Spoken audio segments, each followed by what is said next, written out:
Welcome to the Reddit Chronicles. Today we are reading from Entitled Parents. Our first post is by Appropriate Tax. Please help, my mom spies on me wherever I go.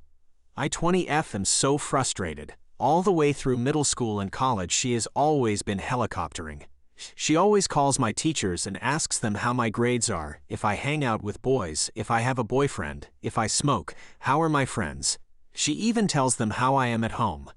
How I never give her my Facebook password, how I put a lock in my phone, how I never share anything about my life with her. Honestly, the reason is so obvious why I am the way I am.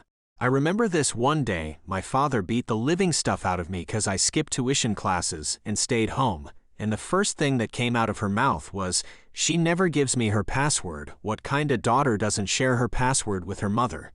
She kept pestering me to give my password while I laid down on the floor crying in pain. I am sick of her calling and visiting my teachers behind my back. The teachers would then embarrass me in front of the entire class. Every single teacher I had knew my mother because she'd visit every single one of them. One of them was so fed up, they gave me their cell phone and asked me to block her number. He told me, "Your mother calls me first thing in the morning, right when I open my eyes, and calls me late at night when I close my eyes to sleep." He also said, "Your mother goes through your room and your stuffs every day after you leave for college." And turns out he was right. She even goes through my dustbin. The teacher refused to give me classes in the next semester, and I was so anxious before my finals. Yesterday, she even called the place where I take my guitar classes, looking up the number online. When I found out, she blatantly lied and said she didn't. When I exploded, she said she only did it so that she wanted to buy me a guitar before my audition. She just wanted to know how much time was left for the audition. I received an email today saying I had passed the first round of audition. I don't even feel any joy because I know it's not because of my musical abilities, but because of her. I called her an effing B, then she started playing the victim card. I want out of this. I want to end myself. Edit. A lot of you have advised me on moving out because I am 20 already. Thing is, I cannot. In my culture, girls can only move out after getting married or if they get accepted in colleges abroad. Nobody lives on their own unless they came to the city from village. If you do move out, the society will think of you as a delinquent or good for nothing, doesn't care for family. I am considering getting married too. Next up, posted by another person.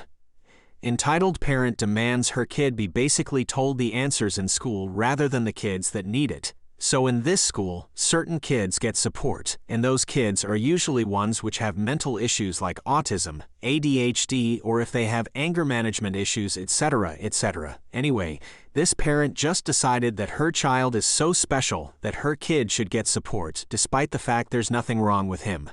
Now I help many kids with their issues, and too, at this time, I, 27F, was helping an autistic girl that left 5 to 10 minutes early. Sounds like useless info, but hold on to it. This woman came in and decided that her kid needed support, and the people in the office were more than happy, but they obviously asked, "So does your child have any mental disabilities?" This mother was so offended that the office lady even alluded to the idea that her dear sweet daughter had a mental disability. What? Are you trying to say that there's some sort of issue with my daughter? No ma'am, it's just that it's mostly only the children with mental disability. My child is not like those autistic kids. Now she, as you could expect, did not say autistic kids, and the office ladies were shocked at what entitled mother had just said that. Ma'am, you cannot say that. Oh, I will absolutely get you in so much trouble if you do not get my angel this support.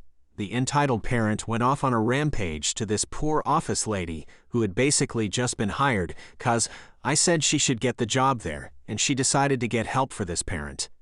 She got 3 people to help her fight back the demon of a parent, while this entitled parent's poor daughter was so scared and looked like she was afraid that she would get in trouble. At this point, I was sad in music with the girl I was helping, but I got called to the office, which was annoying.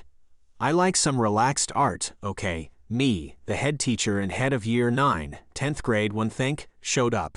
I was just there to explain how teaching assistants worked. Finally, someone showed up. Ma'am, I'd like to inform you that while we respect your request, we cannot give your child this support. Oh, but the autistic kids can. Once again, didn't call them autistic kids. Why do all these kinds of people hate mentally disabled people? Genuine question. Now I have mild autism myself, so I just stood there in shock and confusion.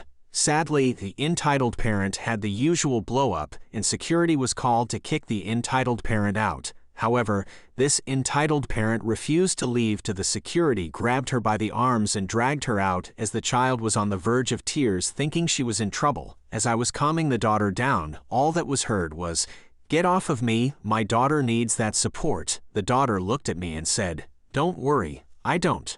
"Yes, you do." The daughter then ran off to her mother, as we all kind of laughed and shook our heads.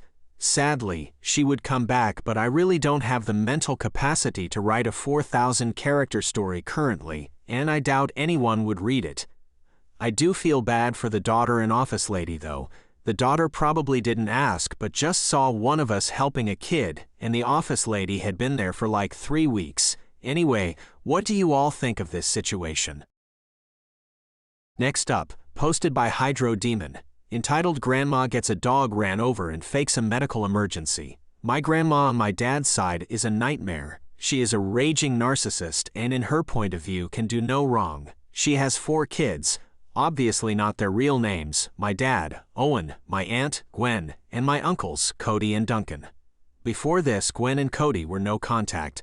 My dad barely tolerated her, but only out of she is my mom and I need to be a son, and Duncan is the golden child who is very unaware. All of the spouses of her kids are no contact as well. None of us grandkids talk to her either. Me am 22. Okay, here's what happened. My grandma is moving into a home, and she and my dad were going through the lease. She came over this morning and does what she usually does, knock but then peek through the window and tried turning the knob.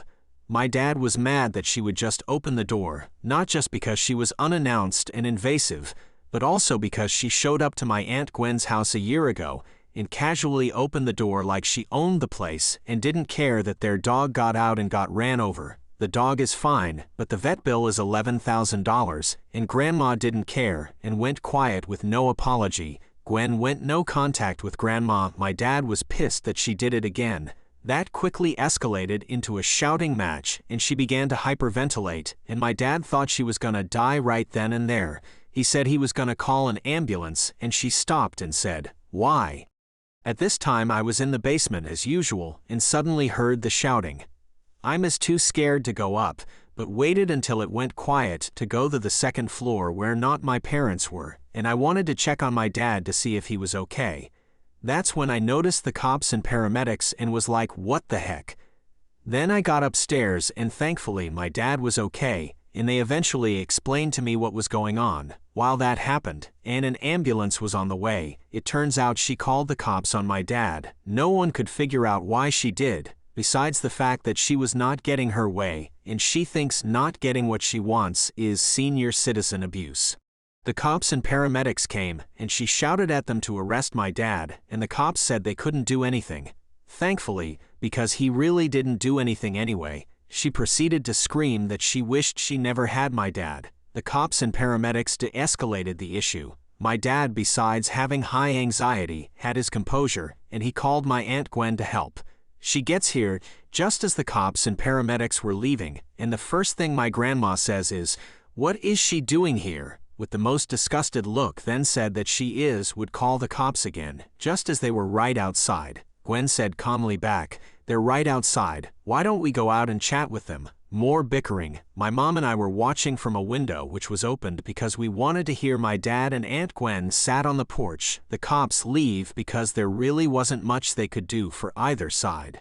My grandma then starts yelling at them and say that she was better off dead, and the dramatically waltzed to her car.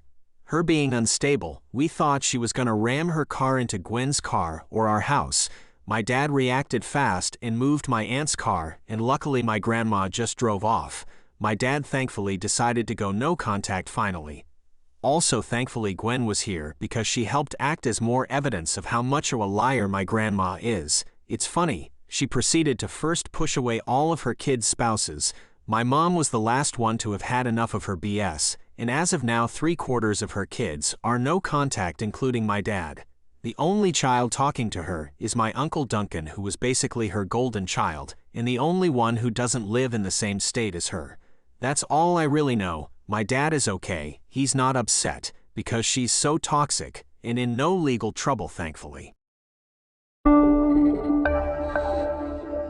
Thank you for listening to the Reddit Chronicles. Follow for more content.